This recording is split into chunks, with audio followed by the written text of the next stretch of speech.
Le immagini terribili dell'auto tranciata in due, il groviglio di lamiere, la giovane vita di Kevin, 22 anni, spezzata in quel tratto di strada a Motta di Livenza. A poche ore da quel dramma che ha distrutto una famiglia si è consumata un'altra tragedia. Il patrigno del giovane si è tolto la vita in casa, nessun biglietto lasciato alla famiglia. A trovare l'uomo, 43enne di origine bosniaca, la compagna, mamma di Kevin. Le ragioni del gesto, si suppone, siano legate alla morte del 22enne. A Oderzo, dove vive la famiglia, è calato un silenzio di dolore immenso.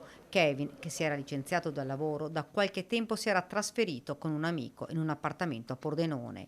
Intanto, sull'asfalto, in via Corrado Gini, a San Giovanni di Motta di Livenza, i segni dello schianto contro il platano. Il ragazzo era al volante della sua Alfa Romeo Brera quando, alla vista dei carabinieri, ha premuto l'acceleratore dandosi alla fuga.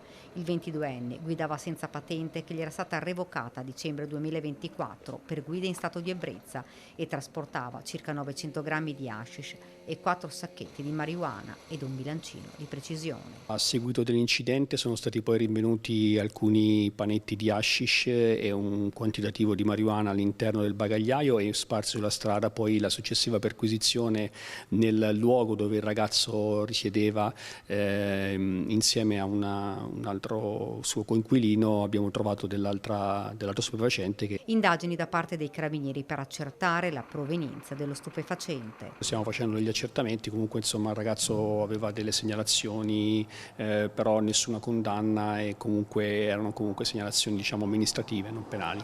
Nei pressi dell'incidente sono stati anche recuperati dai militari dell'Arma alcuni cellulari appartenenti al ragazzo. Forse, fra i messaggi, si potrà chiarire dove stava andando e perché aveva in macchina Kevin quella droga.